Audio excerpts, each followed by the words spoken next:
In the shadows of Middle-earth, an ancient order of wizards stands as the last line of defense against darkness. Tasked with safeguarding the realm's deepest secrets, these enigmatic beings wield powers that can shape destinies. But as ambition and betrayal threaten to unravel their unity, can the Order withstand the trials ahead? Join us on a journey through time as we uncover the hidden truths of the Istari and their pivotal role in the fate of Middle-earth. Before we continue further, if you could take a moment to like this video and subscribe to the channel, it would mean the world and help us share more tales of Arda. Now, let's return to the story. Chapter 1. The Coming of the Istari. They came not in splendor, nor with thunder at their heels, but as old men, bent, cloaked, and quiet. Yet the eyes that watched the stars before the making of the moon now gazed upon the lands of men. They were the Istari, the order of wizards, servants of the Valar, guardians of Middle-earth's fading hope. Long had the Valar debated in the halls of Valmar, for Sauron, once Morgoth's greatest lieutenant, was rising again in shadow. The elves grew weary, men fell to pride and greed, and the dwarves delved too deep into their own hearts. Thus a council was held beneath the two trees' echoing light, and from among the Maiar were chosen 5 to go forth. Curunir the White, wise, proud, and cunning. Olorin the Grey, humble, patient, and kind. And Iwendil the Brown, gentle, lover of beasts and growing things. And 2 others, clad in blue, whose names were soon lost beyond the east. They did not come to rule, but to counsel. They did not come to command, but to awaken courage in the hearts of the free peoples. Yet even from the first step upon the shores of Middle-earth, destiny whispered differently to each. Saruman looked eastward, his mind already measuring the powers of stone and steel. Gandalf stood still and listened, and in the sigh of the sea he heard the sorrow of the world. "Strange that we come as frail old men," he murmured. "Stranger still," Saruman replied, "that we should hide our might." And so began their long watch beneath the changing skies of Arda. Chapter 2. The Grey Pilgrim. In the north he wandered, a staff in hand, a hat wide as the wind, a cloak as worn as the road beneath his feet. Gandalf the Grey. To some, a wanderer, to others, a meddler. Yet wherever he went, shadows lessened for a time. He learned the tongues of men, the songs of elves, the silence of dwarves. He sat by the hearths of hobbits long before the Shire had a name. He spoke to kings who would not listen, and to children who one day would. Still he was troubled, for he felt the slow stirring beneath the east, and the dark, watchful will that crept ever closer to the hearts of men. Once, in Rivendell, he stood beside Elrond beneath the moon.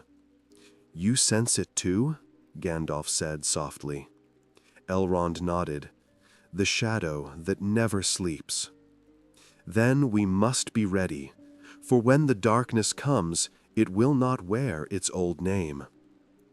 Elrond's gaze lingered upon him. "And you, Mithrandir, will you be ready?" "I do not know," Gandalf whispered, "but I will walk until I am." Chapter 3.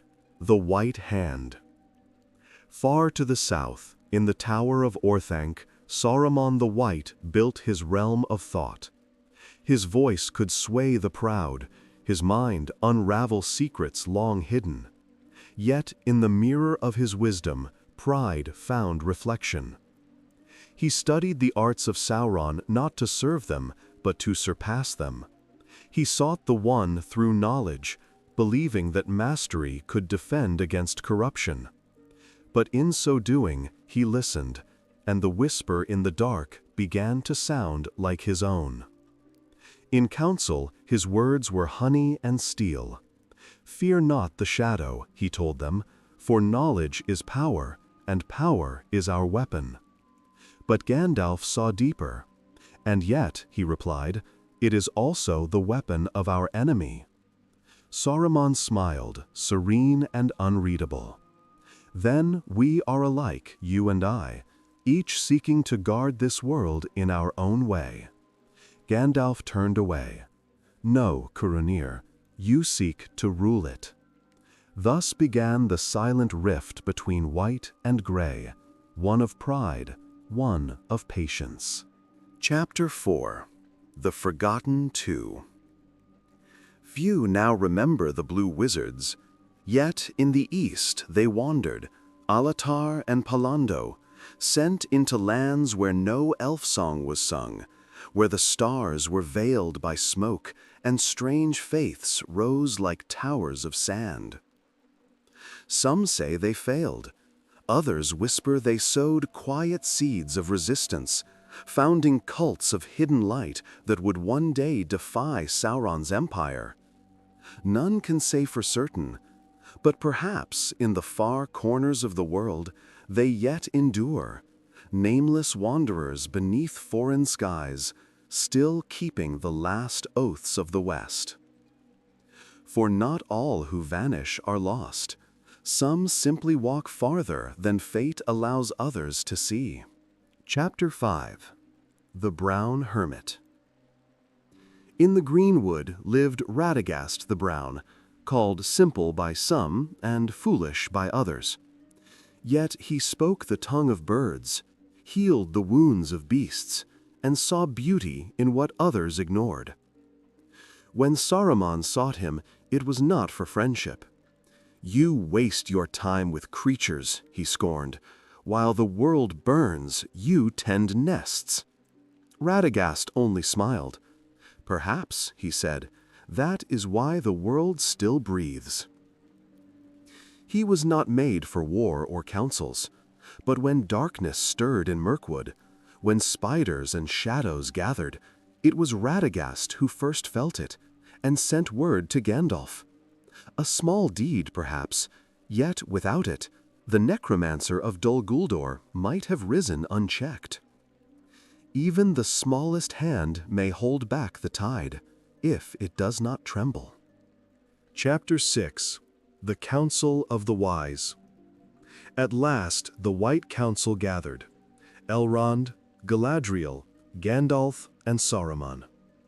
Beneath the silver vaults of time they debated what must be done. Saruman's voice rang like iron. "Let us wait. The shadow may fade with patience."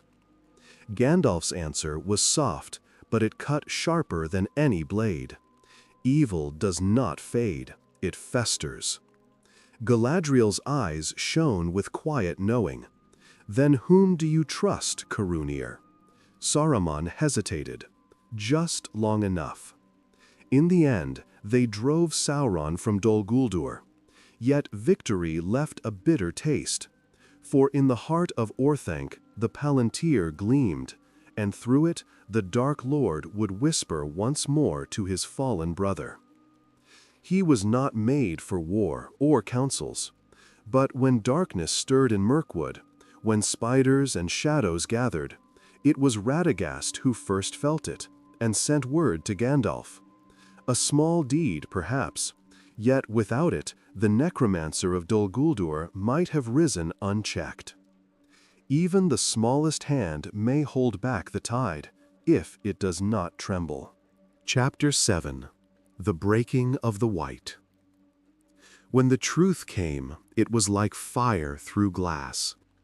Gandalf, imprisoned upon the pinnacle of Orthanc, looked into the eyes of his friend and saw no light left there.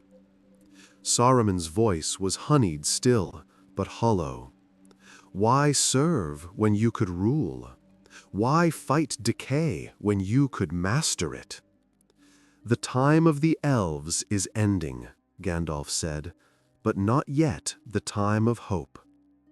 Hope is a lie told by the weak, Saruman spat. Gandalf's answer was quiet as thunder. Then I pity you.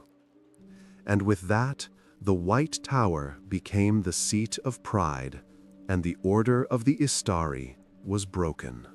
Chapter 8. The Flame Rekindled. Yet even broken things can shine when light finds them. From the pits of Khazad-dûm to the peaks of Zirak-Zigil, the Grey Pilgrim fell and rose again. Gandalf the White, no longer the humble wanderer, but a fire rekindled from beyond death. When he returned, the light in his eyes burned not with pride, but with purpose. He bore no crown, yet kings followed him. He wielded no throne, yet the world moved at his word. And in the War of the Ring, when the darkness gathered for the last time, he stood where hope was almost lost and became its voice. Chapter 9. The Legacy of the Order. When the war ended and the shadow fell, the last of the Istari prepared to depart. Radagast vanished into the wild, his fate unknown. Saruman's end was bitter and small, for pride devours its own. And Gandalf, Olorin, sailed west with the bearers of the great rings. But their work was not forgotten, for the wisdom they brought, the courage they kindled, and the mercy they taught lived on, in every act of goodness that defied despair. The wizards were not gods, nor heroes without flaw. They were reminders that even the mighty must serve, that power without humility is ruin, and that light, once shared, never truly fades. So the Order passed into legend, leaving behind not monuments, but memory, and the quiet truth that Middle-earth was saved not by strength, but by those who believed when all seemed lost. If you have walked this far into the tale, traveler, your journey is not yet done. Seek the fall of Númenor, the light that even Sauron feared, and when darkness betrayed darkness. For in every story of Arda, the fire still burns, and the song goes ever on.